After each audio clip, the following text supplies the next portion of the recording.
Hello ಗೆಳೆಯರೇ, single ಆಗಿರ್ತಕ್ಕಂಥ ಎಲ್ಲ ಹುಡುಗರಿಗೂ ಕೂಡ ನಮ್ಮ ಚಾನಲ್ಗೆ ಸ್ವಾಗತ. ಸೊ ವಿಡಿಯೋ ನೋಡಿಬಿಟ್ಟು ಬಂದಿರತಕ್ಕಂಥ ನಿಮಗೆ ನಿರಾಸೆ ಮಾಡಲ್ಲ ನಾನು, ಆಸೆಗಳನ್ನೇ ಹತ್ತಿಸ್ತೇನೆ ಸ್ನೇಹಿತರೆ. ಅಂತಂದರೆ ನಿಮ್ಮ ಆಸೆ ಏನು? ಇವಾಗ ಕೆಲವೊಂದಿಷ್ಟು ಜನಕ್ಕೆ ಮದುವೆ ಆಗಿರ್ತಾರೆ ಬಟ್ ನೆಮ್ಮದಿ ಇರಲ್ಲ, ಇನ್ನೊಂದು ಜನ ಮದುವೆ ಆಗಿರಲ್ಲ ಬಟ್ ನೆಮ್ಮದಿ ಇರಲ್ಲ. ಸೊ ಪ್ರಸ್ತುತ ಈ ಒಂದು ದೃಷ್ಟಿಯಿಂದ ಕೆಲವೊಂದಿಷ್ಟು ಜನ ನನಗೆ ಪ್ರೊಫೈಲ್ಗಳನ್ನು ಕಳಿಸ್ತಾ ಹೋಗ್ತಾರೆ ಬ್ರೋಕರ್ ಅವರು. ಸರ್, ನಿಮ್ಮ ಮಾಹಿತಿಗಳನ್ನು ನಮ್ಮ ಚಾನಲಲ್ಲಿ ತಿಳಿಸಿಕೊಡಬೇಕಾಗಿರ್ತಕ್ಕಂಥದ್ದು. ಸೊ ಒಂದು ಒಳ್ಳೆಯ ಹುಡುಗನ ತಿಳಿಸಿ ಅಂತ ಮಾಹಿತಿ ಕಳಿಸ್ತಾರೆ. ಅದೇ ರೀತಿಯಲ್ಲಿ ಇವತ್ತು ನಮಗೆ ಸಂಜನಾ ಎನ್ ಅಂತ, ಎನ್ ಅಂದರೆ ನಾರಾಯಣ ಗೌಡರು. ಇವರ ತಂದೆ ಹೆಸರು ನಾರಾಯಣಗೌರ್, ಶಿಲ್ಪಾ ಅಂತ ಇವರ ತಾಯಿಯವರ ಹೆಸರು, ಮತ್ತು ಸಂಜನಾ ಅಂತ ಈಕೆ ಹೆಸರು. ವಯಸ್ಸು ಬಂದು 25 ವರ್ಷ. ಹಳ್ಳಿ ಬಂದ್ಬಿಟ್ಟು ಗುಡ್ಡೇಹಳ್ಳಿ ಅಂತ ಬರುತ್ತೆ. ಈ ಒಂದು ಗುಡ್ಡೇಹಳ್ಳಿ ಬರೋದು ಚಾಮರಾಜನಗರ ಜಿಲ್ಲೆಯ ಪ್ರಸ್ತುತ ಆ ಒಂದು ಊರಿನಲ್ಲಿ ಬರುತ್ತೆ. ಸೊ ಹಳ್ಳಿಯಲ್ಲಿ ವಾಸವಾಗಿರಲು ಕಾರಣ, ಇವರ ಅಜ್ಜಿನವರು ವಯಸ್ಸು 75 ವರ್ಷ.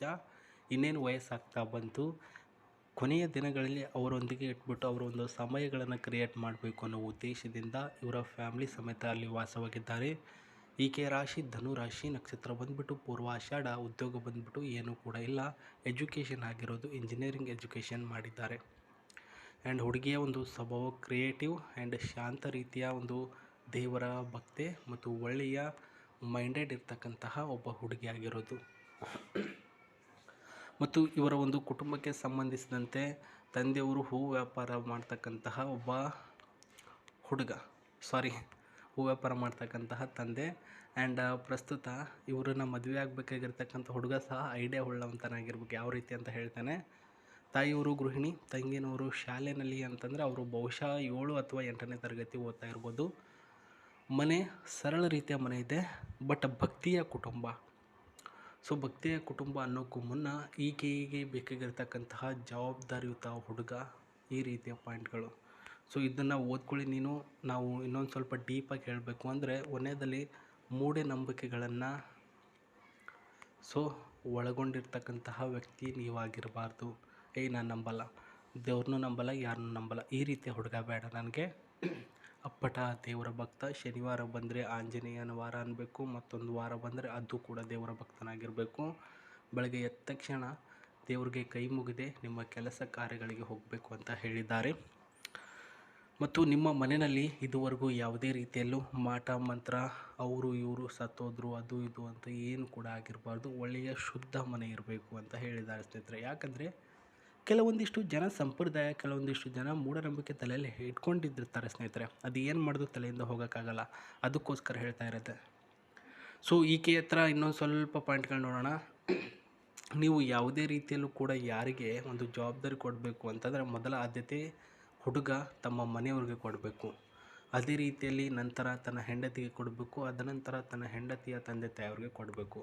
ಆ ರೀತಿಯ ಗುಣ ನಿಮಗೂ ಕೂಡ ಇರಬೇಕು. ಸ್ವಂತ ಮನೆ ಇರೋದು ಅಥವಾ ಕಟ್ಟೋಕೆ ಪ್ಲ್ಯಾನಿಂಗ್ನಲ್ಲಿರೋದು, ಎರಡರಲ್ಲೂ ಕೂಡ ಒಂದು ನಡೀತಾ ಇರಬೇಕು. ನನಗೆ ಮದುವೆ ಆಗ್ತೀನಿ ಅಂತ ಹೇಳಿದ್ದಾರೆ. ಸೊ ನಾರ್ಮಲಾಗಿ ಕಾರು, ಬೈಕು ಈ ರೀತಿಯಲ್ಲಿ ಓಡಿಸೋದಕ್ಕೆ ಬರಬೇಕು. ಲೈಫ್ನಲ್ಲಿ ಏನೇ ಬಂದರೂ ಚಿಲ್ಲಾಗಿರೋಣ, ಜಾಸ್ತಿ ತಲೆ ಕೆಡಿಸ್ಕೊಳ್ಳೋಣ ಬೇಡ ಅಂತ ಹೇಳುವಂತಹ ನಂಬಿಕೆ ನಿಮ್ಮ ಹತ್ರ ಇರಬೇಕು. ಓದಿರಬೇಕು, ಬಟ್ಟೆ ಚೆನ್ನಾಗಿ ಹಾಕ್ಕೊಳ್ಬೇಕು, ಜೊತೆಗೆ ನನ್ನ ಜೊತೆ ಯಾವಾಗ ಕರಿತೀನಿ ಅವಾಗ ಸುತ್ತಾಡೋಕ್ಕೆ ಬರಬೇಕು. ಜಾಸ್ತಿ ಸ್ಟ್ರೆಸ್ ತೆಗೆದುಕೊಳ್ಬಾರ್ದು ಅಂತ ಹೇಳಿದ್ದಾರೆ. ಇನ್ಕಮ್ ರೆಗ್ಯುಲರ್ ಇರಬೇಕು, ಅಂದರೆ ಒಂದು ಸಂಬಳ ಬರ್ತಕ್ಕಂಥ ಒಬ್ಬ ಹುಡುಗ ಆಗಿರಬೇಕು ಅಂತ ಹೇಳಿದ್ದಾರೆ. ಅಂದರೆ ಒಂದು ಕೆಲಸ. ಓಕೆ. ಸೊ ಈ ಒಂದು ಪಾಯಿಂಟ್ಗಳಿಗೆ ತಿಳಿಸಿರೋ ರೀತಿಯಲ್ಲಿ ನಿಮಗೆ ಓಕೆ ಅನಿಸಿದ್ರೆ ಮಾತ್ರ ವಿಡಿಯೋದ ಕೆಳಗಡೆ ಕೊಟ್ಟಿರ್ತಕ್ಕಂತಹ ಜಿಮೇಲ್ ಐಡಿಗೆ ಮೆಸೇಜ್ ಮಾಡಿ.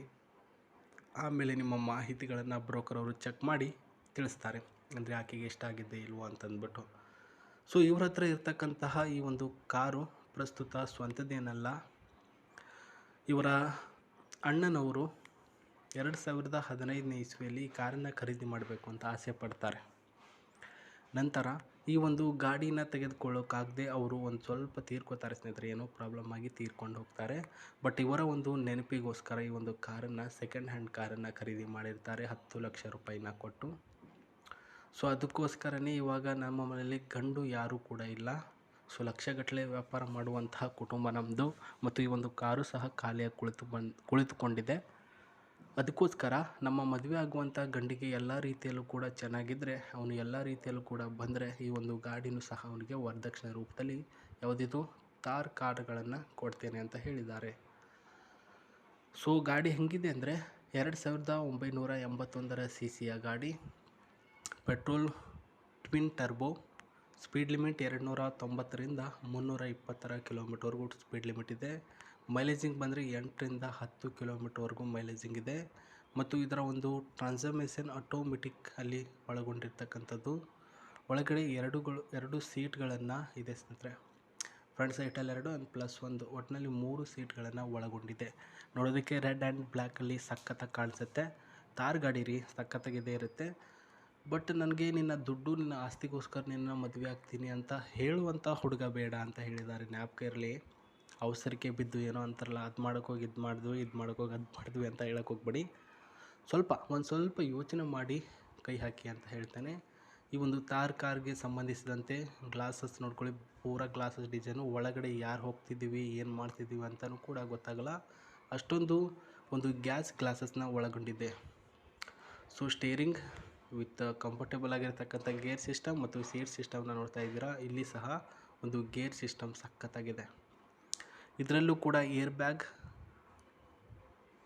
AC, ಒಟ್ಟಿನಲ್ಲಿ ಎಲ್ಲ ರೀತಿಯಲ್ಲೂ ಕೂಡ ಕಂಡೀಷನಲ್ಲಿ ಒಳಗೊಂಡಿರ್ತಕ್ಕಂತಹ ಗಾಡಿ ಇದಾಗಿರೋದು. ಮತ್ತು ಸೀಟು ಇವತ್ತು ಈ ಕಡೆ ನೋಡ್ತಾ ಇದ್ದೀರಾ, ಗ್ಲಾಸಸ್ ಡಿಸೈನ್ ಟೋಟಲಿ ಸಖತ್ತಾಗಿದೆ, ಏನೂ ಕೂಡ ಸಮಸ್ಯೆ ಇಲ್ಲ. ಸೊ ಲಕ್ಷಗಟ್ಟಲೆ ದುಡ್ಡು ಕೊಟ್ಬಿಟ್ಟು ತೆಗೆದುಕೊಂಡಿರ್ತಾರೆ, ಏನು ರೀ ಸಮಸ್ಯೆ ಇರುತ್ತೆ? ಏನೂ ಇರಲ್ಲ. ನಿಮ್ಮ ಹತ್ರನೇ ಸಮಸ್ಯೆ ಇರೋದು. ಒಂದು ಹೆಲ್ತ್ ಸಮಸ್ಯೆ, ಇನ್ನೊಂದು ಲೈಫ್ ಬಗ್ಗೆ ಸಮಸ್ಯೆ, ಇನ್ನೊಂದು ಜಾಬ್ ಇಲ್ಲ ಅನ್ನೋದು, ನಾನು ಚೆನ್ನಾಗಿಲ್ಲ ಅನ್ನೋದು, ನೀನು ನನ್ನ ನೋಡ್ತಾ ಇಲ್ಲ ಅನ್ನೋದು, ಇದೇ ನಮ್ಮ ಹತ್ರ ಇರ್ತಕ್ಕಂಥ ಸಮಸ್ಯೆ. ಸೊ ಕುಳಿತುಕೊಂಡು ಮಾತಾಡಿಕೊಂಡಾಗ ಎಲ್ಲ ರೀತಿಯಲ್ಲೂ ಕೂಡ ಸಾಲ್ವ್ ಆಗುತ್ತೆ. ಒಟ್ಟಿನಲ್ಲಿ ಟೈಮ್ನ ಹಾಕಿ ನನ್ನ ಜೊತೆ ಮಾತಾಡು, ಒಳಗೊಂಡು ಒಂದು ಸ್ವಲ್ಪ ಏನೋ ಕೇಳೋದಿತ್ತಂದರೆ ಕೇಳು, ಆವಾಗ ಇಬ್ಬರದು ಬಗೆಹರಿಯುತ್ತೆ. ಆ ಒಂದು ಮೈಂಡ್ ಸೆಟ್ ನಿಮ್ಮ ಹತ್ರ ಇರ್ತಕ್ಕಂತಹ ಹುಡುಗ ನೀವಾಗಿದ್ದು ಆ ರೀತಿ ಈಕೆ ಜೊತೆ ಮಾತಾಡುವಂತಹ ಗುಣಗಳನ್ನು ಹೊಂದಿದ್ರೆ ಮಾತ್ರ ಈಕೆ ನಂತರ ಪರ್ಮಿಷನ್ ಸಿಗುತ್ತೆ ಇವರನ್ನು ಮದುವೆ ಆಗೋಕ್ಕೆ. ಸೊ ಇದು ಇವತ್ತಿನ ಮಾಹಿತಿ. ಮತ್ತೆ ಸಿಗ್ತೀನಿ ನಿಮಗೆ. ನಮಸ್ತೆ, ಬಾಯ್.